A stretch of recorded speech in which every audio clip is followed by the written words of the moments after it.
Good evening, everybody. I'm just a simple man and the current NoDQ Wrestling Predictions Champion, and my name is Noah Foster. And welcome once again to this week's episode of 205 Live Matters, where this week we will discuss this week's episode of 205 Live and give our thoughts on basically how it has been portrayed since the shakeup, which allegedly is still going on as far as we know. But before that, allow me to introduce you to my guest tonight. First time guest, but a fellow member of Team NoDQNXTeam. He can make you a fine piece of meat. He is known as the Cleaver, Mr. Colin Andrew. How are you, sir? I'm good, Noah. How are you? Thank you for having me. My pleasure, sir. I'm doing very well and happy to have you on the show for the first time ever. Yeah, we've done videos in the past, but we haven't done one on 205 Live Matters. Yep, and I can't wait to do one on your series as well. Go check out his series, folks. He calls it the chopping block. It's good stuff. Before we get into this week's episode, let me ask you this. Why does 205 Live matter to you?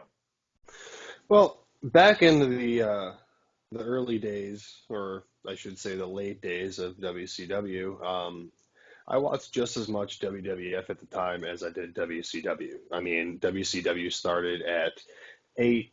Raw was starting at 9 at the time because Raw was going 9 to 11, and then Nitro was going 8 to 10. So, you definitely watched the first hour of Nitro. And I just remember watching the Cruiserweights back in the day. It was one of my favorite divisions. I mean, as much as the crap reboot of ECW, it was what it was, I still gave it a shot because how much I loved ECW. So, Right. you know, watching the Cruiserweights always brought me back to fun times because I always looked at my friends, and next thing you know, we're jumping off the couch onto each other, trying to flip off of each other, or this, that, and the other. Cruiserweight wrestling was always real fun to me as a kid, and I want to see my kids watch that and be like, oh man, do you see that flip? And then try to go do it on the trampoline or this, that, and the other, like I used to. So. Well, I'm all behind the whole don't try the whole, but I mean, as long as it's not a trampoline, I mean, what harm can you really do? As long Right. as it's by yourself and not with another person, you accidentally jump on their head. Or a But teacher. Don't do it to a teacher. yeah, bad idea. I still can't believe someone RKO'd somebody by going off Yep. topic. All right, well, wonderful stance and happy to know. And again, ladies and gentlemen, I grew up on WWF side, courtesy of my mom, so I'm still learning WCW. But WCW, thank you, W Network, is part of the reasons why I also initiated this series, seeing some of the great cruiserweight wrestling back then that really started back in WCW before it even became a thing in WWE, which really astonished me. So the greats that started, like Rey Mysterio, like Dean Malenko, like Chris Jericho, like Brian Pillman, and the list goes on and on and on. But we can get into more of that another time. It was like a special cruiserweight acknowledgement type episode down the line. But for now, let's go ahead and get right into this week's episode. So this week's episode was episode number Hmm. 126. It emanated from the University of Nebraska. And usually we get our shtick of the general manager, the former Rockstar stud, Drake Maverick.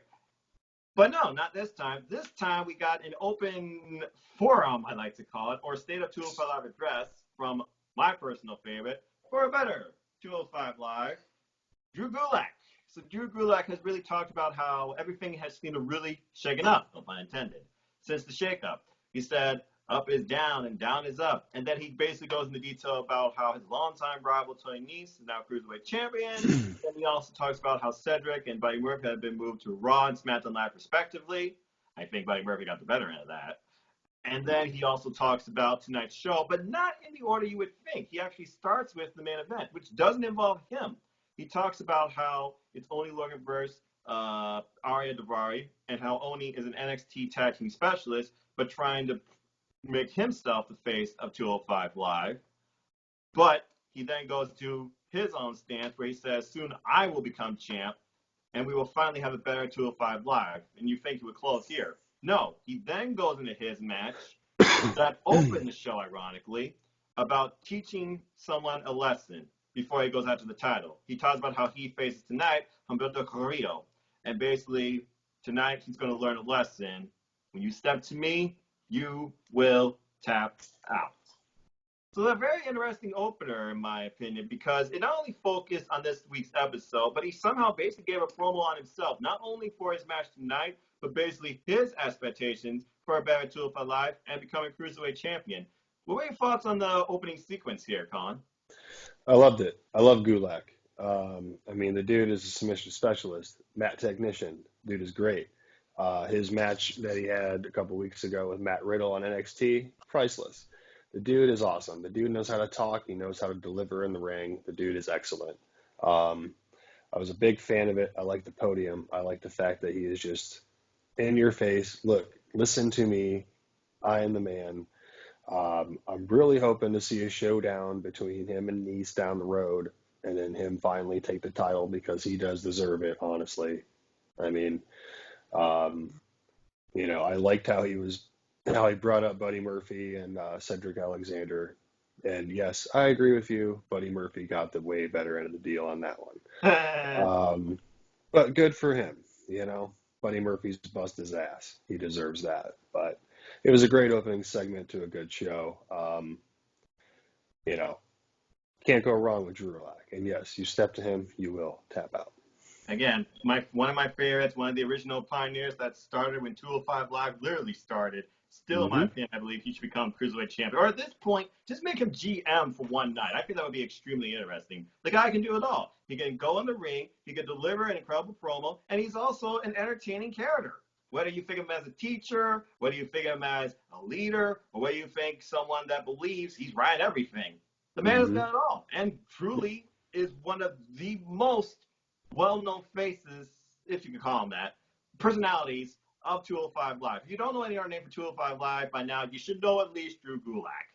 Yes, absolutely. And I also say SmackDown Live gets a better deal because I'm biased. I say SmackDown Live is a better show than Raw. Sue me. Anyway, so we get right into the show. Opening sequence, Hell of the Crown. Probably one of my favorite themes WWE's used recently by CFOS or whatever.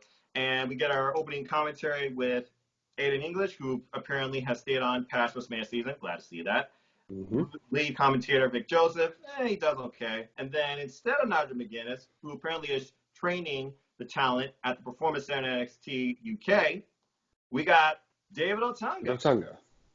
So I thought that was kind of interesting, but I thought for his first night, I hope this isn't a permanent thing. I thought for his first night he did okay. But basically we get right from there, we go right into our opening match. Drew Gulak literally comes out right away, and then we get Humberto Carrillo.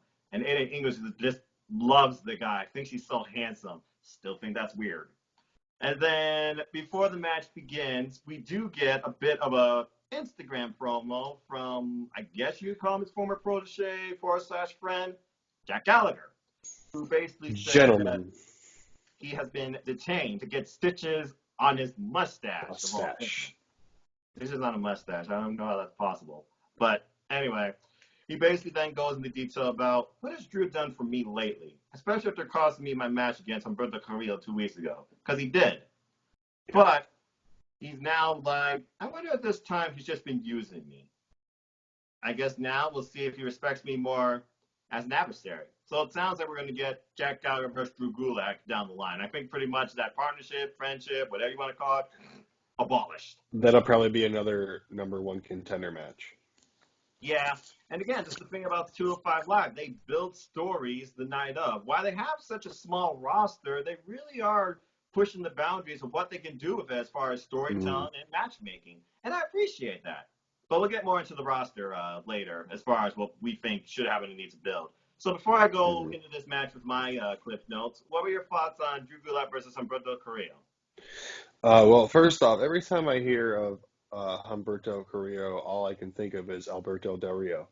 So that's, if I refer to him as that, just go with it because it's easier. I don't know, seeing him, he actually, his Titantron changed. I don't know if you noticed that. It's just not the same old, just regular print. It spins now. So he's going up a little bit from jobber status. Titantron moves, you're not a total jobber anymore, I guess. I thought it was a good match. I really did. I mean, Gulak, didn't get the W, but the spot with the ankle lock and then he got rolled up into the pin and came out with the ankle lock still on it. It was fantastic. I really liked when he hit the surfboard submission. He can hit a submission out of anywhere. Like seriously, it's crazy. Like you know how we have the RKO out of nowhere. Yes. Gulak is I'll submit you out of nowhere. Um, Yeah. Carrillo shined to me. I mean, I've seen him. I'm still getting used to him. You know, I know he was on NXT UK last week, was it? Yes. In a tag match, and so it's good to see him getting more exposure because, like you said, 205 Live's roster is so small. Um, can we add to it? We can, but we can talk about that in just a little bit here. You Maybe know, simple stances, folks. yes. I mean, we hit the sunset bomb. He hit the sunset bomb for the win. I'm not a crazy fan of that move because it's so close to the ropes. You have to be so close to the ropes to hit that move. Right. And, that's just asking for trouble. But overall, I thought it was a good match. Drew Gulak, even though he lost, I felt like he put over Carrillo. I'm not going to say his first name because I'm just going to say Alberto. So, but yeah, he put over Del Rio or whatever Carrillo in a good way. He took the loss in a good fashion. They put on a good match, so I was happy with it. Yeah, and the thing about Drew Gulak, when it comes to these, I guess you could call them closings to these short-term stories, because let's face it, I'm pretty sure this is the closing now to that story between Roberto Carrillo. I'm trying, Cindy. I can't roll R's like you. Versus Drew Gulak, because again, the one key moment in this match that stuck out to me, he left his feet off the ground to try and finish off Humberto Carrillo and state, this is your lesson. In the end, that ended up buying him as Carrillo reversed it and says, this is the lesson. And you're right. He hit the sunset powerbomb and then his actual finisher, that Aztec press they call it, for the win. But yeah, something like that. Spin off the ropes. Yeah, before that, there was a lot of good moments here. We had, of course, a lot of mat wrestling because that's Drew Gulak specialty. And at first, it seemed like both men were trying to fight each other against each other's styles, fighting, jockeying for control. And then at one point, you think Roberto Carrillo is going to go after Drew Gulak outside the ring. He doesn't. He goes all the way to the top, not top rope, top of the turnbuckle post, staring down. Drew's like, you get down from there. It's like, what? You get down from there. But beyond that, Drew goes after him. What happens? He gets kicked in the head. We get, some of the classics of Roberto Carrillo. You get the springboard handstand, arm drag. He goes for that like multiple times in this match. I believe the third time, he basically got caught by Drew Gulak after a super kick, and after he super kicked Drew Gulak. And then Drew Gulak, he capitalizes and basically maintains control most of the match again, making a mat game match. Submission hold after submission after submission hold, a little bit of joint manipulation. There was a side headlock. There was the surfboard chin lock combination that you referred to.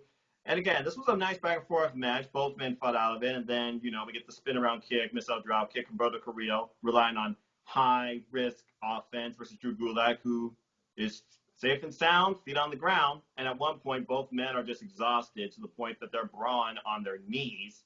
Then we get a nice Furley combination. And then you're right, we get the ankle lock after he catches him out midair, then a roll through. He holds the ankle lock.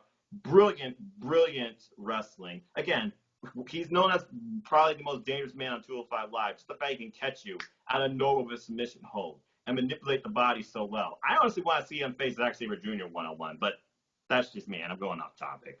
And yeah, lesson learned. Roberto Carrillo, he prevailed, but Drew Gulak didn't really seem like disappointed. He had like an odd facial expression at first, and before that, I think at one point he was disoriented as he almost attacked the referee. He was like, no. The guys Let's not do that. Let's not do that. I'm glad it did not end in the DQ. And yeah, great match, and I'm looking forward to what's next for Drew Gulak especially, because again, he's the future, I feel, of 205 Live going forward right now. So after that, we go basically talking about the main event. We get little promo vignettes from Oni Lorcan and Arya Daivari. Oni saying he's been at this now for over a decade, and his one goal was to make it WWE and become a champion. And then he talks about how his opponent, Arya Daivari, he's not about being flashy or technical. It's just business. And he goes out there to try and hit the hardest, and that's the type of fight he enjoys. And then we go to Daivari in another area backstage. He says, ever since I focused on myself and dropped the dead weight that I had at one point, I was referring to Hideo Itami, I have been undefeated in 2019, which ironically he has. And he doesn't care who he has to go through. Nobody will keep him from being champion. So it looks like to me, they're making him the top heel in the brand. So what were your thoughts on both these men's promos? I like Lorcan's. I like Lorcan as, as a character, as a wrestler, as everything. I liked him and Danny Burch a lot. They got split. I don't know what's happening, but whatever. He's doing his thing in 205 Live, and he's doing good with it. I like it. Daivari, no wonder seeing him heel. I mean, look at Sean. Yeah, Sean is, for those of you who don't know, Sean Daivari is his older brother, who was the manager of Muhammad Hassan back in the era of that whole clusterfuck. Oh man, that era. Sorry for the F-bomb on your show. But yeah, Daivari playing a heel. It's, Daivari and heel, peanut butter jelly. It goes perfect together. Yeah, you could literally take him as a heel too, just from his look.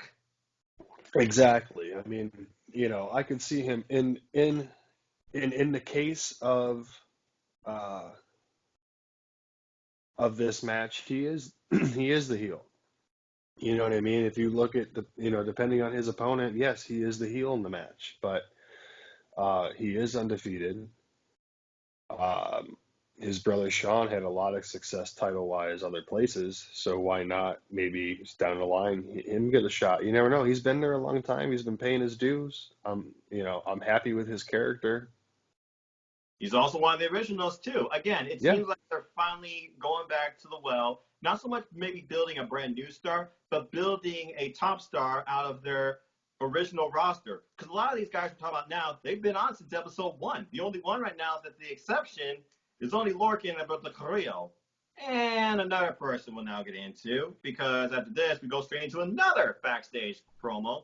This time with Mike Kanellis, Maria Kanellis, and the general manager Drake Maverick, who is basically saying he's talking the same conversation over and over and over and over again with these two. Talking about, I don't know why you keep making me seem to have the same conversation with y'all. And it seems like it's the same thing. Maria, you cannot let Mike exceed on his own morals. And then before they get into a tiff, I'm sure that will be a verbal brawl. Who comes in and interrupts? The Brian Kendrick, who comes in and says, well, I'm just here to talk. And then next thing you know, they talk about Tozawa and basically saying, I'm not here to fight on Tozawa's behalf. He can fight on his own fights. And then Maria, he criticizes Tozawa. And then Mike's like, okay, so why are you here? What does the Brian Kendrick says is, oh, no, I mean, you know what? That was just a distraction. And then who comes out of nowhere?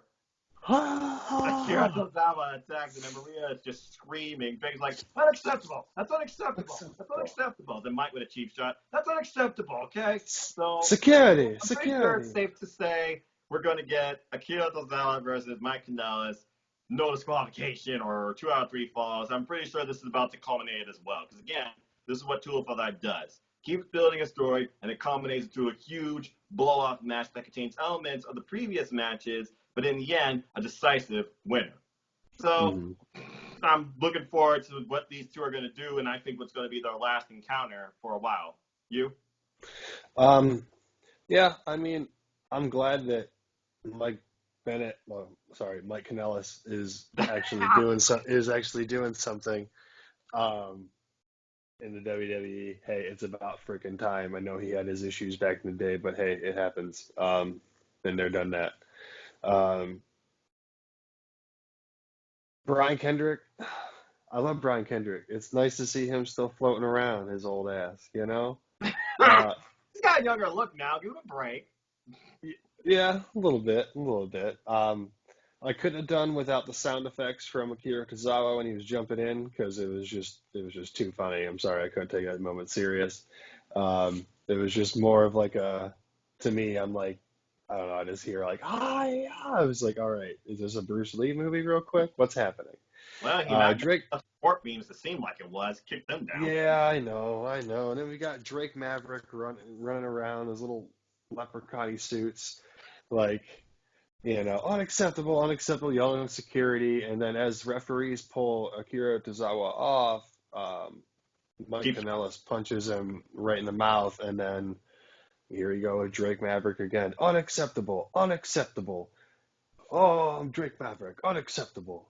Um, yeah, we'll see what happens. Hopefully, yeah, I'm hopefully like a no holds barred situation, or even 2 out of 3 falls, like you said. I like stipulation matches; they help build stories, and I like storytelling. So, Well, if Noam Dar versus Tony Nese, or the Mustafa Ali versus Buddy Murphy, or even the six-man tags would have taught us anything, which have usually been under like no DQ type stipulations, they are worth waiting for in yeah, great main events and closers to stories. So I honestly feel that's what's going to happen here. I can't wait to see how it ends. yeah, In that me too. sense, both the Brian Kendrick and Maria Kanellis will not be far behind in involvement. No, no, absolutely. Yeah. It's It's freaking funny. All right, so we get into our main event. Because again, the usual format it seems nowadays for 205 Live, not even 3 matches. They just give you 2 classics while building stories in between. Because literally, this was it. We get Arya Daivari versus Oni Lorcan with Toy Nese coming out to ringside, simply scouting, not in commentary. He's just scouting. But as both men are coming out, Vic Joseph, he poses the question to both men of who do you see being the better person to face Tony Nese for the title, not necessarily carry the brand or win the title, but to face. And of course, and he struggles at first, so it doesn't necessarily seem like he's going to go with the face, but he does say Oni because he feels like he's shown the most here, and he's got a lot to prove to himself as he wants to be the face. And then Otunga, he comes in talking about Daivari and how Daivari is like, he's no nonsense. He's straight business. He can respect that. Then we get like past references to Otunga's history with the Nexus and Big Johnny. People power. Do not need to go back to that era again. And then they also what are post you the talking about, fact, Noah? yeah, I am What are you not talk? so What are nice. you talking about? What? 205 Live matters. Yeah, welcome to WWE Impressions. Anyway, they also posed the fact that Daivari, he's never had like a one-on-one championship match. And then Otunga also posed the question, can Tony Nese be the face of 205 Live? Because now Tony does own the division. He took what Buddy Murphy had for months. Can Tony carry the torch? I guess we'll see. Mm-hmm. So both these men, it seemed like it was a slow match. It was paced. It was back and forth controls and moments. There were moments where it picked up and moments where it dropped. So before I go on to anything, what are your takeaways from this match? Well, I don't know if you noticed, but when Tony Nese came out, you could see that nice little Velcro strap that they have on the Yes, Cruiserweight I title did. now. Is this part of Um, budget cuts? I'm like, what's going on I here? I know, can't like buckle the belts together.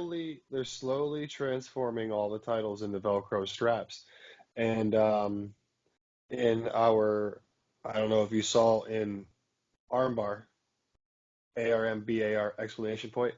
Um, I posted a picture. I posted a picture of Seth Rollins with a title from this past Monday with a circle drawn around on the belt, and you can see stuff stuck to the Velcro patches already. Like the Velcro, like it has, like it's like you have Velcro shoes and you walk through leaves. You know what I mean? It's gonna stick. Maybe they want the wrestlers to now actually wear the belts around their waist, and they figured, oh, okay, you have a hard time buttoning it, and you can't get someone to button it. Maybe Velcro's easier. But yeah, it seems like this is the new direction now. But but then they keep the back ass end of the fasteners to look like it's fasteners. Yeah, what's up with that? Sorry, So not is that person, is but that what's how up with is that? that how is that how replicas are gonna start coming now? Well, if I get the NXT title next year, which I plan to, And it better uh, be cheaper if it's Velcro I compared to, completely agree. they better drop the Shop on. price on those things. Well, I mean, hey, I already buy them 25% off. I don't buy anything full price. I'm conservative. But Me too. on all that, yeah, it seems weird that No, they're going the direction with this. But your thoughts on the match? yeah, I thought it was a good match. Ori Lorcan is a working machine. I mean, the dude already proved himself to me when he was in a tag team with Danny Burch in NXT and, doing NXT UK a little bit. But Uh, I thought it was an overall good match. We started off with Lorcan being he won by bullying Davari into the corner, and then they went to the floor after an atomic drop. But Davari stopped him with stopped him Dan his a tracks. dive. Yep, Lorcan was going for a dive and stopped him right there. Lorcan won a cheap shot exchange before eating a fall reverse DDT, which was pretty cool. And then Davari locked on a Clover clutch with a body scissors. The $1 million dream, he likes to call Yes, yeah, basically, yeah. I don't think he should call it the $1 million dream because he's not Ted Well, he DiBiase. also wears the Versace jackets, going back to his rich luxury lifestyle, as you can see on his Titantron. So, Yeah, yeah, yeah. you look at it both but ways. but didn't Sean use that move too? I don't remember. I'll have to like look it up and I'll comment. But I'm pretty sure Sean used that move too for a while. But no, dude, I thought it was a super good move. I mean, Davari hit his frog splash with a rainmaker for the win. Um, Yeah, you know, because Davari ended up locking in a grounded $1 million dream, but Morgan fought out of it and then slapped his face before landing a running uppercut. And then he hit a chain of lariats and elbows in a corner, but then Davari recovered and got the 1, 2, 3.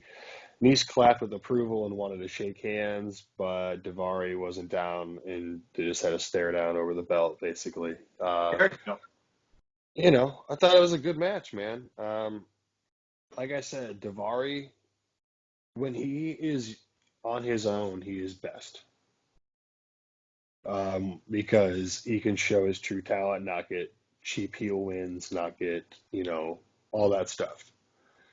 It is easy. You know what I mean? It's easier when you have a group of people to do distractions on the outside. Um, but he's a good worker. He does good in ring competition. He was the better man to win this match because he has been there for so long, proving his stripes. Orny Lokren, sorry you just got here, buddy. Right. You And know, you'll get your thank you for spot. being the Don't worry. torch bearer. You'll get your shot. You'll probably get up to the main roster or have better plans in NXT before anything, before Davari does. So just saying, I thought it was a good match. It was a good ending to the show. Right. Um, the fact that Tony Nese was at ringside made it a lot better because they put on a good show and he needs to see what is coming his way. Yeah, and that's what it's about. Because again, he was scouting. He wasn't on commentary, and he didn't get involved in the match. This was just about who could be the better Yep. wrestler, who's more deserving of Yep. facing the cruiserweight champion for this title. That's why this Absolutely. matters more than some of the other titles in the main roster, because it's not like, okay, you said it, you're given the opportunity. No, they earned it. It's funny to me. Why haven't they banned the word earned, since it doesn't seem like it matters on the main roster? Oh, you're just going to give someone an opportunity. Hello, I'm Oprah Winfrey. You get an opportunity. You get an opportunity. And you get an opportunity. Fuck you, Vince. But I digress. Anyway, yeah, this was a very interesting match back and forth, and I enjoyed it. Again, it really started off on a high note with both men going for their finishers. Ari Daivari going for the hammerlock lariat. Nope. Only Lorcan going for his half and half. Nope. Then Daivari goes for the $1 million dream. Nope. And then we get a bit of a mat game, and then we get, nice back and forth, side headlock. There's cover after a couple of cross bodies, quick covers. Only Lorcan, once again, being they call him the Fury now, 205 Live, just constantly staying on Daivari, and then Daivari with a wicked chop. And then Oni capitalizes with 3 inverted atomic drops, the one that you said that sends out of the ring, where Daivari takes control to blast him in the face as he goes for a suicide dive. Stays on the aggression, but it looks like one of the chops wakes up Oni, because again, he lives for these fights. He loves these fights. And also, going back to what he said previously about himself, he's a guy that adapts to anyone else's fight style. That's what keeps him going. I felt like he kind of did that here, but I also felt like he was more just himself. Because literally it was just chops, uppercuts, running blockbuster, running uppercuts. Daivari, though, trying to keep him grounded, working on his back, multiple $1 million dreams. The ref at one point does the arm thing. I forget now. Does it depend how the submission is held when they do the arm thing only once and then they call the bell versus 3 times? I don't know. It changes because I always thought it was three, and then sometimes it's like I remember seeing like one time. I'm like, wait a minute, whoa. When did they change that? Yeah, because I Right. remember like they'd get to like 2 3/4, and they'd just start shaking, and then and Yeah, build back up. Like, on the third one, and no, it was like one here, and it wasn't like they were constrained on time because 205 Live doesn't constrain the wrestlers from wrestling a full match, especially in the main event. Both men did hmm that here, and at one point, I think it was in the second $1 Million Dream, he did reach the ropes, but ref's discretion didn't necessarily have Daivari break it up. And then we got what I like to call the Samoa Joe spot, where Oni goes to the corner, rolls through, puts the shoulders on the mat for Daivari, but Daivari actually kicks out. Why can't Joe do this? Anyway, yeah, and then following that, I'm just saying, Joe deserves better. Main roster plug. Yeah, but following this, only he gets out of it. He got some offense. We get running uppercut, running blockbuster. Then we get his signature where he just grabs you by the chin, just open face chops you or whatever. And then he eats a freaking super kick. Good lord, Davari's got a mean super kick. Well done by Davari. But and it looked like Oney Lorcan was like really heavy on breath too. So this match was definitely testing him from cardiovascular standpoint, endurance standpoint. But he got a nice near fall in his running blockbuster. He goes for the half and half like 2 other times this match, and on the third time it's countered into a super kick, and basically following that, that's another $1 Million Dream. It was basically like both men went for key finishers at least 3 times in this match, and it ended up mm, biting Oni in the end because the first Persian splash that they call it, Davari, he hit hard mat, hard water, as Marvinello would say. And then he goes for the, what is it? Oh, no, sorry. There was a counter only with running elbow strikes to the corner. And then the third time he eats a second super kick, set in place. Davari capitalizes me with another splash, hits it, and then hammerlock lariat. Basically, 2 finish follow up later. Davari wins. Needs applause and stands. Says hell of a match. You're right. He attempts handshake, but Davari says, I want that. Again, not about flash, not about appeasing the crowd, not about gaining one's respect. All business. He wants the title, and he says, try and take it from me. A very nice main event overall once again. I feel like this really set Davari up for bigger things, and I feel like this was a good way for Oni to establish himself in the brand, but not just being, jump straight to the front of the line just because I'm Oney Lorcan, I'm taking the Cedric Alexander spot. They don't have like a person made to constantly get the opportunity. They actually try something new. Gee, I wonder where else that should happen. Main roster. But yeah, I enjoyed it. And what's funny about this week's episode, we didn't get any necessary stuff for any matches next week. Nothing was like officially announced or anything. But we got a lot of proposals for next week. Like you said, Jack Gallagher versus Drew Gulak, Akira Tozawa versus Mike Bennett. And really, we don't know what's next for Humberto Carrillo or Oney Lorcan at this point. And is Oney going to remain a face, or is he going to go back to his whole Oney rules thing and turn heel? Or was that idea just dropped? A simple, brief episode, but I enjoyed it. If I were to grade it on a scale of 5, and Otunga, he was okay, but without Nigel, commentary kind of fell a little short for me. This was 3.5 for me out of 5. What about you? yeah, I'll give it a 3.5. It was weird watching without Nigel. I mean, David Otunga, I I like him on pre-shows, but not on main roster anymore. Sorry. I mean, you know, I'm Yeah. over it. I mean, David Otunga, he tried when I think it was Aiden that pulled up like his past history with like the Nexus and stuff like that, and then branching out for yourself versus being under someone else's Yeah, thumb.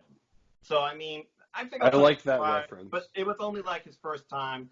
I don't think this is going to be like a permanent thing. I feel like now it's going to be back in maybe a couple of weeks. I don't think he's going to be back next week. But No. I feel like just overall, the pace of the show, the current look of the roster, and the commentary to me kind of just fell a little lower to me. But still, nice episode, nice closing match. I look forward to seeing how they're going to build Davari versus Nice now. I have to imagine it's going to be at Money in the Bank. In respect to my family, I will not yell, but that title match does not belong on the fucking kickoff show. And right now, Money in the Bank really doesn't matter to me. But I digress. So yeah, I'm interested to see where they go from here. hmm So with that, that was this week's episode 205 Live. Let's go right into what I like to call simple stances, which literally could be basically anything about the Cruiserweight division in 205 Live. So, Colin, as the guest, I'll open the floor to you. Is there anything on your mind you would like to talk about regarding the Cruiserweight division or 205 Live? Expanding the division a Okay, little I bit. pretty much was thinking the same thing. What are your Uh, thoughts? um, I mean, I would see 205 Live. I would like to have some people be able to cross over. You know what I'm saying? Like, not necessarily be on the brand, but show up. You know how in NXT, how we have, like Tyler Breeze would show up and randomly, or, Harper, or, people that have been around, or etc. So, for example, like um, Pete Dunne, who was 205 pounds, Yes. could just pop up, could pop up. Let's just say we get a champion that wants to do an open challenge. Hmm. You know what I mean? And like people can just pop up. Like, yeah, he's a member of 2K, of UK, but guess what? He's 205 pounds. In the division. Yeah. It would just like be like any woman showing up on any show that could just And fall. You know what I the mean? next Lacey Evans waiting to happen. So, or, a Noam Dar could show up on 205 Live, or Tyler Bate. Oh boy, I like that. You Okay. know, expand it out that way a little bit. You know what I mean? Use it as a way to honestly want to draw attention to it as well, because you'd never know who's going to show up. You know what I Right. mean? Like out of nowhere. Like, I mean, let's see, NXT wise, like who do you think's under 205 in NXT right now? Well, I'm Uh, kind of glad you opened with this topic because this was my main focus for the next. Again, I feel like the shakeup still isn't over. You saw what happened on Raw and SmackDown. So I was yes. thinking about the entire roster. The current roster right now, according to WWE.com, they do list a couple of names that we haven't seen on there for a while. Mark Andrews and Noam Dar, as you referred to. Now, Noam Dar, I understand because he's injured. I hope he's personally okay. I'm glad to see Mark Andrews is back, but I don't think Mark Andrews is even 100%, which is probably Yeah, why they but booked him in tag matches versus single matches. Because as you know, they did the Worlds Collide specials with yeah. 205 Live, NXT, and NXT UK, which basically gives you an idea right there of how 205 Live can collide with all three of these worlds, but who also could compete on 205 Live. With that being said, looking at the current breakdown of the roster, you got the champ, Tony Nese, and you got 11 other superstars when you consider the three members of Lucha House Party, Jack Gallagher, D. Brian Kendrick, Akira Tozawa, Mike Kanellis, Drew Gulak, who, in my opinion, should be the next front runner for the title after this heel versus face match between Daivari and Nese, and Only Lorcan, and that's really it because they lost their two biggest names. Leo Rush, he was on there for a while, but it looks like he's the main talk guy now for Lashley. I honestly wouldn't mind seeing him because 205 Live is lacking heels right now. You don't have a balance. And Yeah, going back to what else you were saying, Tyler Breeze, I could definitely see him being on 205 Live. I feel like that's what he's one gonna of the first things everybody thought about. he's actually he Tyler Breeze has to lose a little bit of weight though. Like, I think last I checked, well, yeah, the way I see it, I'm not looking at people that are obviously like 220, 235, etc. Like someone mentioned Shelton Benjamin, James Ebert. But I'm thinking like people that could potentially lose the weight are like maybe within, I don't know, 5 to 10 pounds. I mean, Tyler Breeze was one of them. Um, Honestly, with SmackDown Live and 205 Live coinciding literally with one another back to back, I could see the Singh brothers being part of the freaking cruiserweight division.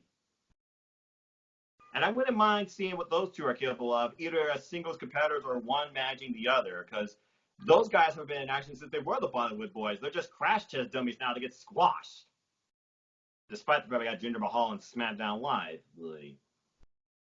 Um, and then I know people also talk about Rey Mysterio, but I'm pretty sure they're going to do a Rey versus Joe story because you got to imagine we didn't get the real send off from that because Rey was injured. We also haven't heard or seen anything about Dominic since. I think that's where Rey's going with that. yeah. I wouldn't mind seeing like some of the NXT UK talent on there. not necessarily when they're in UK, like you said, like Pete Dunne, but some of the tag teams that you may not really think about. I'm thinking like maybe Kenny Williams, Amir Jordan might be potential candidates for the roster, Flash or Morgan Webster. yes, more we trust. A guy that has been on NXT UK in forever. I don't even know if he's signed or not.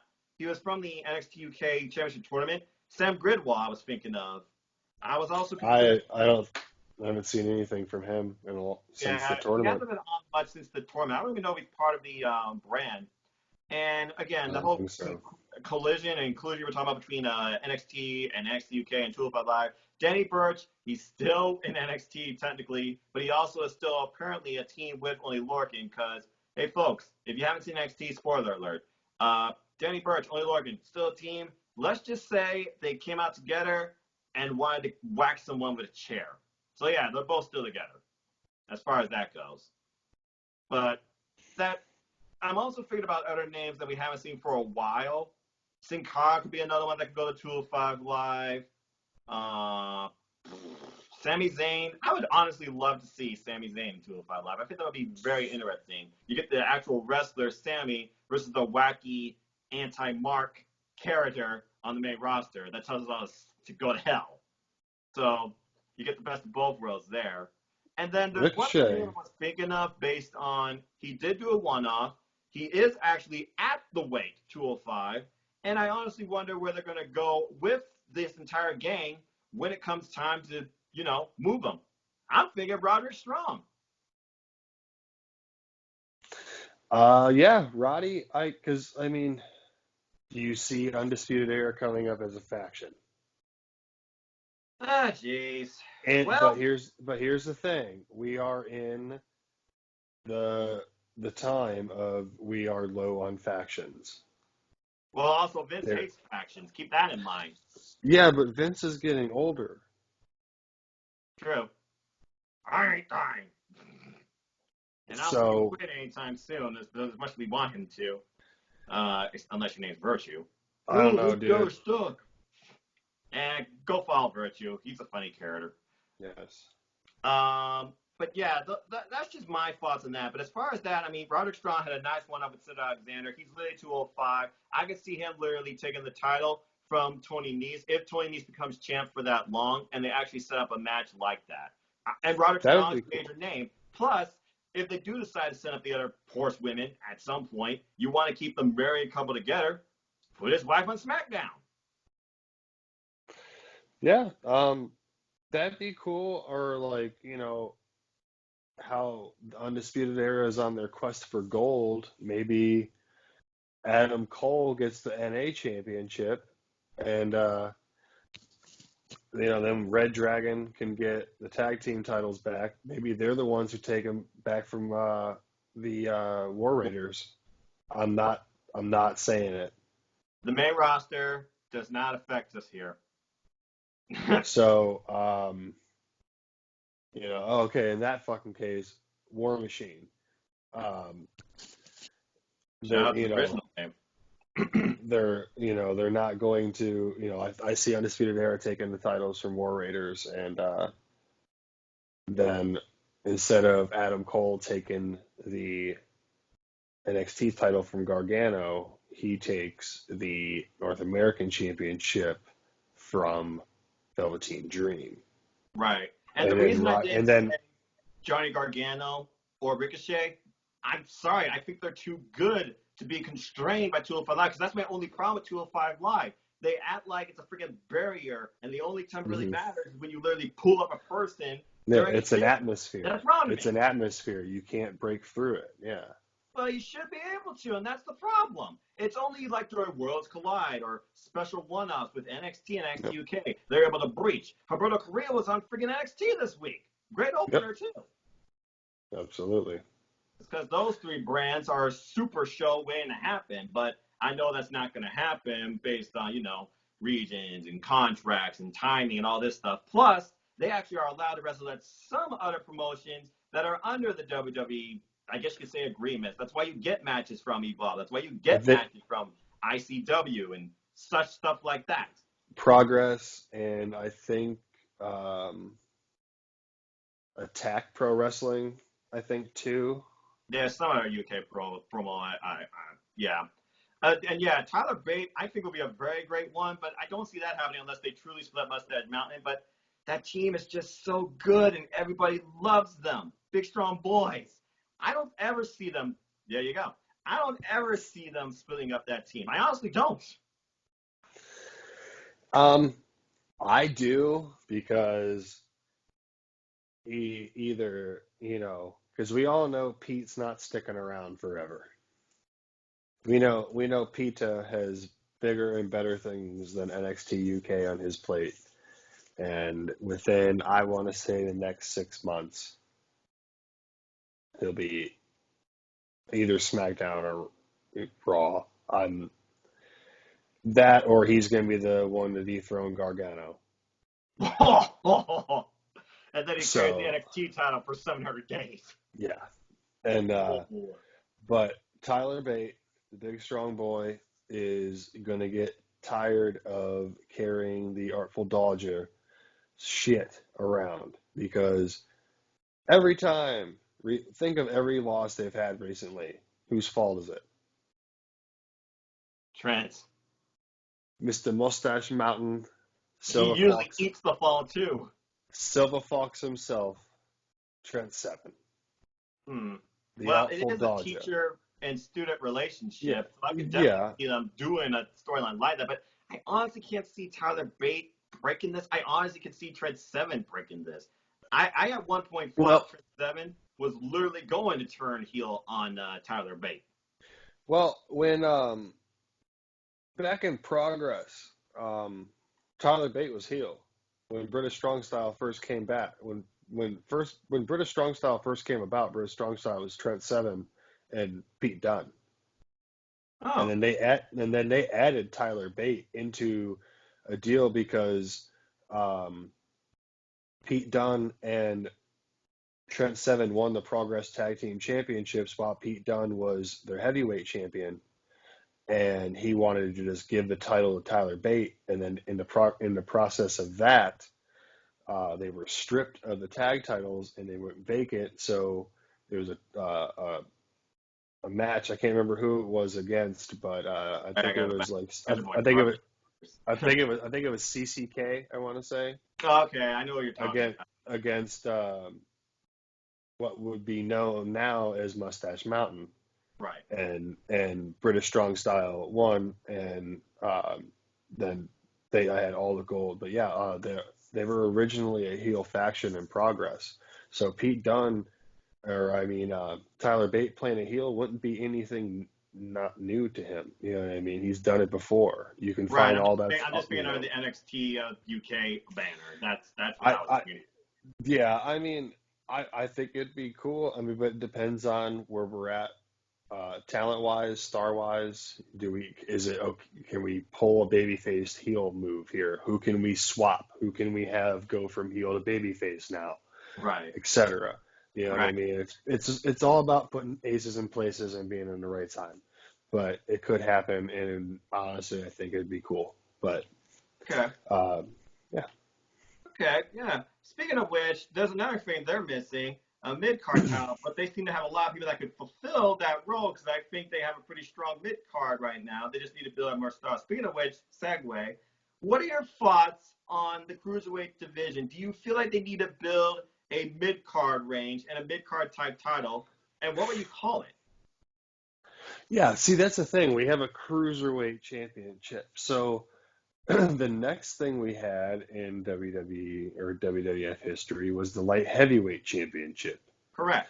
But you can't have a light heavyweight and a cruiserweight on the same show. And what else can you call a mid card title for a cruiserweight? You know what I mean? And you can't call it a TV title because it's not technically on TV. Right. Plus copyright name, Ring of Honor owns that. So, you can't call it an X something because of Impact. You can't, right. You can't really call it a welterweight or anything like that because that's more like a UFC. I really don't know. But I feel that the roster would have to grow by at least 8 to 10 members to even consider a mid card. You know what I mean? Like Yeah. that or a cruiserweight tag team title. I feel like tag team is definitely a much more viable thing to build towards, but you need more people because when you consider the state of 205 Live right now, you honestly don't have more than one team. Yeah, you don't, and that's Lucha House Party, really. Yeah, so But I don't. But what I don't really know what you could call a mid card title on 205 Live. Like, yeah, I thought that was a curious question. That's why I wanted to bring it up. I feel like you right know, now, based on the fact you literally have just the cruiserweight champ, and this isn't like New Japan Pro Wrestling, for example, where they have like multiple weight yeah, class like type champions. yeah, It or just like the can't work. junior. Yeah, like you have the IWGP heavyweight champion, then you have the junior IWGP heavyweight champion. And the Like, never open weight champion, which yeah, literally is bound by no weights. Now, if they did something like that, that went across all three brands, then I think you would have something because you could have matches with, I don't know, Keith Lee versus Only Lorcan. It honestly would be a time that would allow you Clash of the Worlds, and it wouldn't be defined by weight. It would be something unique that would expose the cruiserweights more, but also it kind of gives you a more of a dynamic and builds a story and possibly more stars between NXT UK, which doesn't have a mid card title, and NXT. But maybe more so just between NXT UK and 205 Live, since NXT has their mid card title, the North American Championship. So that's kind of my thinking on that. If they did something like that, especially after this whole Clash of the Worlds concept they showed us on the network, I think that would be a very viable idea. And it would also bring more potential wrestlers to the 205 Live roster. hmm So that's just my thoughts on that. So, yeah. What are your thoughts? One last thing. What are your thoughts on a cruiserweight Money in the Bank ladder match? How many participants would you have, and who would you want to win it? well, let's see. I'd probably go with seven guys in it. Okay. Do I have to pick them? Yeah, if you name Um, a few off the top of your head, you don't necessarily need all all seven. right, so all right, Not so on the so if spot we had there a on if we 205 had a Live Matters. if we had a if we had to go right now, this Money in the Bank, Gulak, Davari, Lorcan, the Brian Kendrick, Mike Kanellis, um,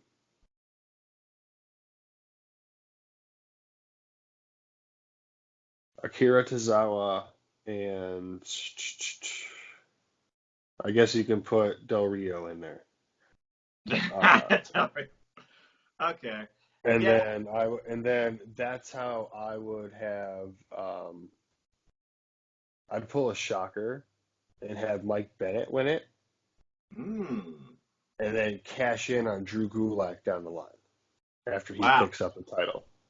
That'd probably be the match because I keep thinking about Swerve. the match.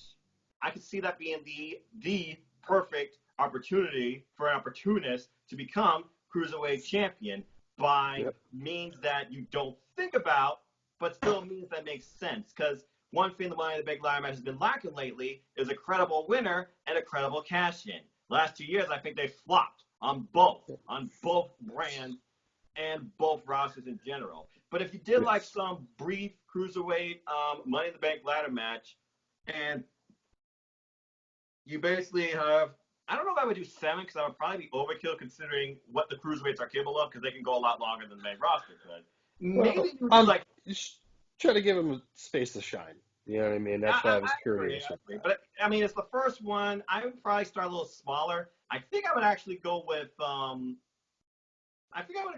five, and I wouldn't necessarily just stick to 205 Live active roster. I probably would stick to maybe like a surprise entrant or maybe like an inclusion from someone in NXT UK. One name I was thinking about was a name I saw in Worlds Collide that very impressed me, ACH. He had a very nice triple threat match with Ligero and Grand Metalik. I could see him definitely being a main participant in the 205 Live roster. And with his cocky persona and attitude that he portrays, I think he would be a viable contender to win the Money in the Bank ladder match. I could also see Leo Rush inserting himself in this too. Or one more name I thought that I haven't even talked about all tonight. Zema Ion, the former DJ Z from Impact Wrestling, currently signed under NXT. Be the perfect way to bring him under 205 Live because we don't know what he's doing right now. We don't know anything about the guy. That's true. I didn't even think of that. So that's just my thoughts on how you could expand, expose, and potentially grow the 205 Live roster. Mm-hmm. Okay. Well, I think this has been a very fun conversation as always. Ladies and gentlemen, thank you for watching 205 Live Matters, and thank you, sir, for joining me for the first time ever on 205 Live. Hope to have you on again. Is there anything you want to plug, and where can people find you? Yeah, you can find me on Twitter at Colin26Andrew. You can follow me on YouTube at Colin Andrew, COLIN space Andrew, ANDREW. You can find content that I and some friends do on their channel, Stefan and Jerry's channel, After Match Wrestling, AFTERMATCH space wrestling. They cover the NXT, what's NXT, and the NXT party every week, Wednesdays and Thursdays. You can find Stefan at NoDQ /Stefan. You can find Jerry on Twitter at NoDQGeneral, and you can find all four of us in the Facebook group Armbar. That's all capital ARMBAR, exclamation point.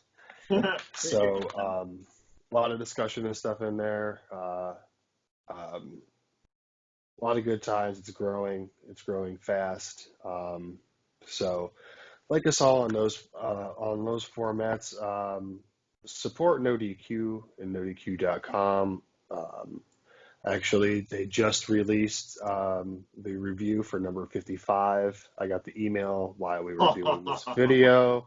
So go check that out. Follow Aaron Rift on Twitter. Keep supporting the simple man right here. Noah Foster, he does good work. Representing Ohio in 205 Live. So, That's right. You can catch us this week. We will be doing the NXT party with Stefan and Jerry tomorrow night. So that'll be up Friday morning for your viewing pleasure. Just keep watching. 205 Live Matters. The show is getting better. The brand is getting better. Give it a shot. Please like and share and subscribe and comment and argue with us if you need to. Just don't be a dick. Brilliant closer. Thank you. And again, you pretty much nailed everything here. But folks, you don't need to know me. I'm no one special. I'm not a big shot. Heck, I'm probably no one you ever heard of. But I will say this. I'm just a simple man and a lifelong fan of wrestling. So if you want to follow me and talk anything wrestling, WWE, AEW, anything else in between, you can look me up on Twitter, NoDQ.com/Noah takes to my Twitter page, or find my simple YouTube channel here at YouTube.com/users/Noah Foster 210. You'll find monthly wrestling unboxings. I gotta do one for my latest. I might do predictions for Card Cup Rebellion. Depends, though. I have finals, so we'll see. Things have been rather hectic lately. Otherwise, just like he says, keep supporting NoDQ. Go buy a shirt. NoDQ.com/shirts. Check out our playlist in Spotify. We're 5,000 songs. Everything from Carney Finkbinder to the Beatles to T-Pain to, I think, even Missy Elliott. Heck, there might be Zelda music on there for I don't know. I'm still shuffling through it. Just keep following NoDQ.com for all the latest news, memes, columns, reviews, predictions, sexy female pictures, and everything else in between. And as always, you know the drill. Like, share, subscribe, comment, dislike, argue with me. Bring it. I don't care. Just support the series. Support 205 Live Matters. And as always, I like to close because I am tired. And don't forget, I am the also NoDQ Wrestling Predictions Champion. Support your wrestling outlets, both big and small. And let's keep growing this wrestling community together. As simple as that. With that, thank you, Colin, so much for joining me. And thank you, ladies and gentlemen, as always, for tuning in to another weekly installment of Two of Life Matters. Rain or shine, or how busy I am, I will strive to continue to do this on a weekly basis. Whether you agree with it or not. You don't like it, I got 2 words for you. Too bad. And with that, until next week, I hope you all enjoyed tonight and have a good night.